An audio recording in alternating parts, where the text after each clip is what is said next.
आप देख रहे हैं Naila Pakistani reaction. Prime minister Narendra Modi Poland का विजिट मुकम्मल करते ही पहुंच चुके हैं यूक्रेन। और अंदर की खबर दोस्तों आपको बताते चले, एक ऐसी जंग जिसको न सुपर पावर रोक सकी ना ही पूरा यूरोप रोक सका। प्राइम मिनिस्टर नरेंद्र मोदी के यूक्रेन में कदम पड़ते ही रूस ने बहुत बड़ा ऐलान कर दिया है कि जब तक prime minister Narendra Modi Ukraine रहेंगे, रूस ना तो कोई छोटा ना ही कोई बड़ा हमला, किसी भी किस्म का हमला जो है यूक्रेन पे नहीं करेगा। दोस्तों कितनी बड़ी डेवलपमेंट है कि देखिए कि प्राइम मिनिस्टर नरेंद्र मोदी की लीडरशिप को एशिया में तो माना जा रहा है, लेकिन ग्लोबली जो है अब दुनिया जो है उनकी लीडरशिप से बहुत ज़्यादा मुतासिर हो रही है।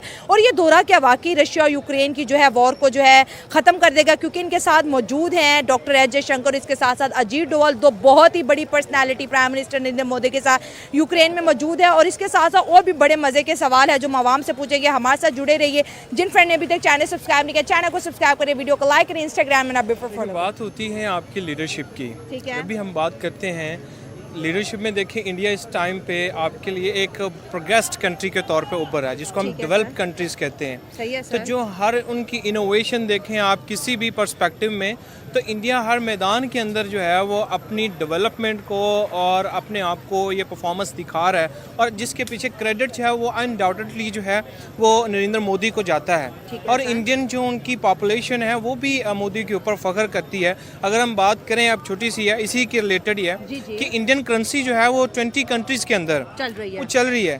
अब ये भी देखें ना कि किसी 20 ममालिक के अंदर एक एशियन कंट्री की करेंसी चल रही है, जिससे जाहिर होती है कि उनकी डेवलपमेंट, उनकी सोच, उनका विजन किस कदर ज़्यादा, और उनकी कोलैबोरेशन कैसी है। बात होती है कोलैबोरेशन की, तो वो हर तरह से कोलैबोरेट कर रहे हैं। और जितनी बड़ी इकॉनमी है रशिया जो है वो ऑब्वियसली इन फ्यूचर उनके साथ बहुत बड़ी कोलैब करना चाहता है, बिजनेस के हवाले से भी, इनोवेशन के लिहाज से भी। तो लीडरशिप, और अगर मोदी साहब वहाँ पे गए तो उनकी बात उनको सुनना पड़ेगी, मजबूरी है उनकी, क्योंकि मोदी की उनको डेफिनेटली जरूरत है। अब मोदी को नहीं जरूरत, लेकिन मोदी की उनको जरूरत है। और इसका तो फायदा ये आ रही है दुनिया में कि दुनिया को अब मोदी की जरूरत है। डेफिनेटली मैंने इसी हम इस वक्त बात करेंगे भारत ने जो बैरियर्स ब्रेक कर दिए हैं। This is unbelievable. Salute to India, और इंडिया की ह्यूमैनिटी के लिए वो सोच कि जिसकी वजह से भारत को फार्मेसी ऑफ द वर्ल्ड कहा जाता है। इंडिया वर्ल्ड फार्मेसी ने एक और कारनामा अंजाम दिया। जैसे कि आप जानते हैं कि प्राइम मिनिस्टर नरेंद्र मोदी इस वक्त कीव यूक्रेन में हैं। उनकी मुलाकात भी हो गई है, मीटिंग भी हो गई है प्रेसिडेंट व्लादिमीर ज़ेलेंस्की के साथ। उनकी क्या बातचीत हुई, कितने एग्रीमेंट्स हुए, वो महात्मा गांधी मेमोरियल जो स्टैचू है वहाँ पर गए, जो जंग में बच्चे मारे गए हैं वहाँ पर गए, और ज़ेलेंस्की से उन्होंने मुलाकात की, वहाँ की किताब में क्या लिखा, ये सब कुछ एक तरफ। और भारत ने यूक्रेन को जो गिफ्ट दिया है, जो मोदी साहब गिफ्ट लेकर गए हैं यूक्रेन के जंग ज़दा लोगों के लिए, वो एक तरफ। उसने सब चीज़ों को मात दे दी है। इसलिए मैं अपना इस वक्त का जो ये विजिट है इसके ऊपर ये आखिरी प्रोग्राम करी हूँ, क्योंकि इसके बाद कुछ कहने को बचता नहीं है। इसमें art of the state medical equipment, ये एक प्रोजेक्ट है भारत का, जिससे पता चलता है कि इंडिया की जो इनोवेशन है और जो इनोवेटिव माइंड है वो कैसे काम करता है। ह्यूमैनिटेरियन क्राइसिस में जब भी कोई मदद की जरूरत पड़ती है तो भारत हमें हमेशा सफ़े अव्वल पे नजर आया है, टॉप ऑफ द लिस्ट नजर आया है मेडिसिन के मामले में। और अब भारत की तरफ से एक प्रोजेक्ट बनाया गया जिसका नाम है भीष्म क्यूब। ये गिफ्ट दिया गया है यूक्रेन को, और ये जैसा मैंने कहा कि art of the state hospital है, इक्विपमेंट है, portable hospital including an operation theatre, x-ray machines, ventilators and facilities for treating various injuries. The Bhishma Cube is a comprehensive solution for disaster management. Truck के truck वहाँ पर मौजूद थे, जो नरेंद्र मोदी की तरफ से व्लादिमीर जेलेंस्की को दिए गए, यानी इंडिया की तरफ से यूक्रेन को ये एक इतना बड़ा गिफ्ट दिया गया है, इसमें इंटीग्रेटेड कि क्या भारत किसी मीडिएशन या फैसिलिटेटर का काम कर सकता है? देखो, मुझे लगता है कि मीडिएशन तो इतना करना आसान नहीं होगा, फैसिलिटेटर पक्का, और कुछ फ्रेंडली कंट्री से मिलके, क्योंकि ये लड़ाई अगर जब तक बंद नहीं होगी तो पूरे वर्ल्ड को नुकसान है। अगर इस लड़ाई को बंद करने के लिए भारत कुछ कर सकता है तो मुझे लगता है प्राइम मिनिस्टर मोदी पूरी कोशिश करेंगे, और कहीं ना कहीं वो यही एक प्रकार संदेश लेके जाएंगे, जो जेलेंस्की से जब मिल लेंगे, जो मुलाकात हो रही है, कि इस लड़ाई को बंद करना चाहिए। मगर क्या ये लड़ाई बंद होगी? अभी मुझे नहीं लगता ये लड़ाई के बंद होने के आदेश है। जिस प्रकार से लड़ाई ज्यादा छिड़ने के अभी आपको सिग्नल मिल रहे हैं, उसकी वजह यह है कि रूस ने 18% यूक्रेन का हिस्सा जीत लिया है, जिसके अंदर डोनबास का इलाका, जापोरोजिया, खारासोन और क्रीमिया उसने 2014 में लिया था, और वो धीरे धीरे ईस्ट यूक्रेन से बढ़ रहा है।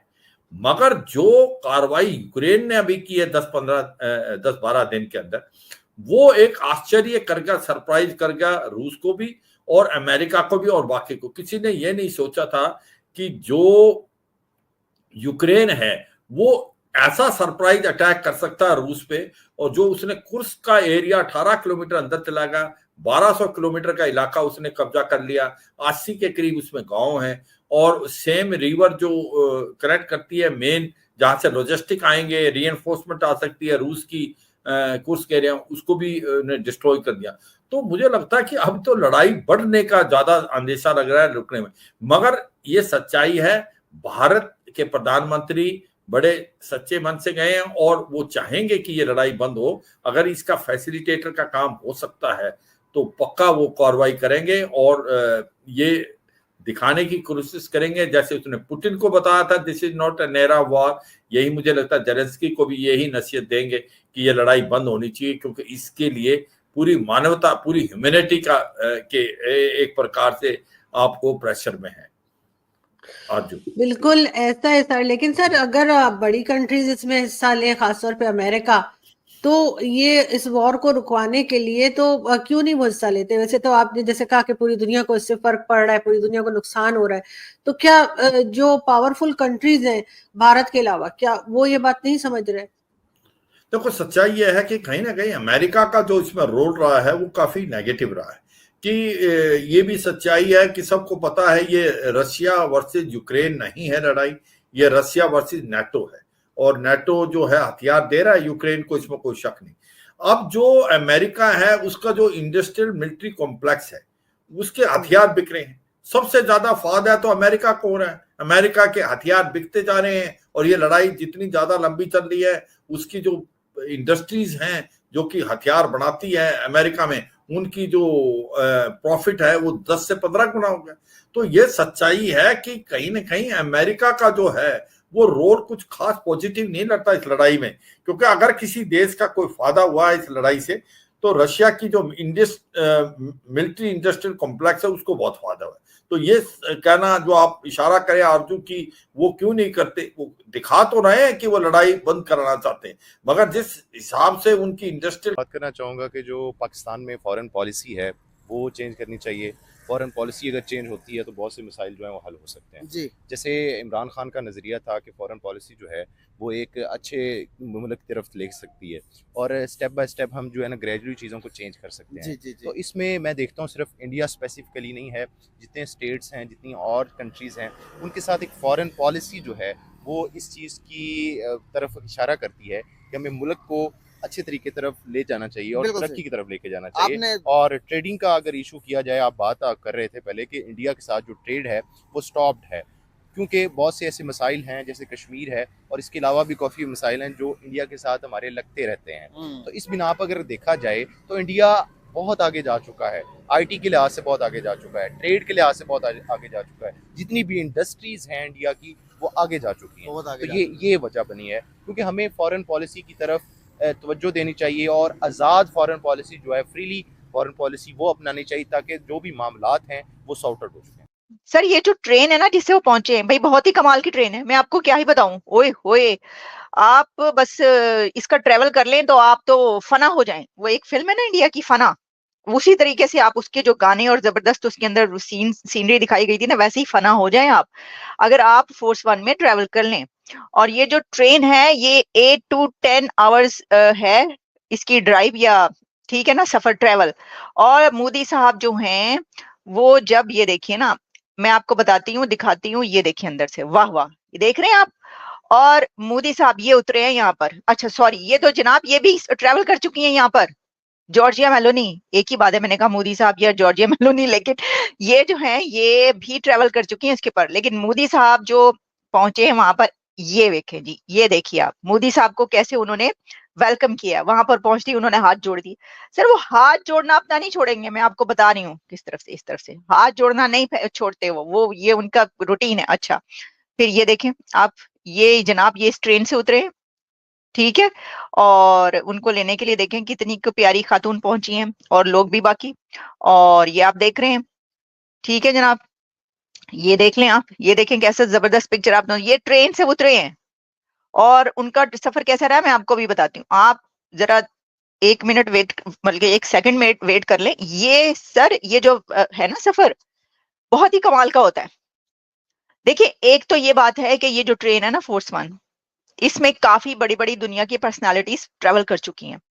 क्योंकि जब से ये जंग लगी है, वैसे तो ये 2014 में स्टार्ट हुई थी कीव यूक्रेन का ये ट्रेन ट्रैवल, लेकिन खास तौर पर जब से रशिया एंड यूक्रेन के बीच ये जंग शुरू हुई है, तो क्योंकि जो बाय रोड ट्रैवल है वो काफी ज्यादा खतरनाक भी हो गया और मुश्किल भी हो गया, रास्ते बंद हैं, बहुत कुछ ऐसा है कि, तो फिर बहुत सारे लोग जो हैं इसमें सफर करते हैं और खास तौर पर बड़े लीडर जो हैं वो इसके अंदर ट्रैवल करते हैं। जैसे कि मैं आपको बताती हूँ कि इससे पहले इसके अंदर मोदी साहब से पहले ये देखिए, ये president Joe Biden, president of America, ये इसके अंदर बैठे हुए हैं और ये ट्रैवल किया उन्होंने, आप देख सकते हैं अंदर से कैसी है। और फिर ये देखिए मेलानी जो है वो तो मैं आपको बता ही चुकी हूँ, उनके लिए तो कोई मसला ही नहीं है, यूरोप में वो रहती हैं। अच्छा ये देख लें आप, ये मैंने दिखाया अंदर का। फिर इसके अलावा कुछ और लीडर जो हैं वो भी इसके अंदर काफी बार जो है वो ट्रैवल कर चुके हैं, जिसमें कि दुनिया के बड़े बड़े लीडर हैं, जैसे कि आप कह सकते हैं कि मैक्रोन हैं और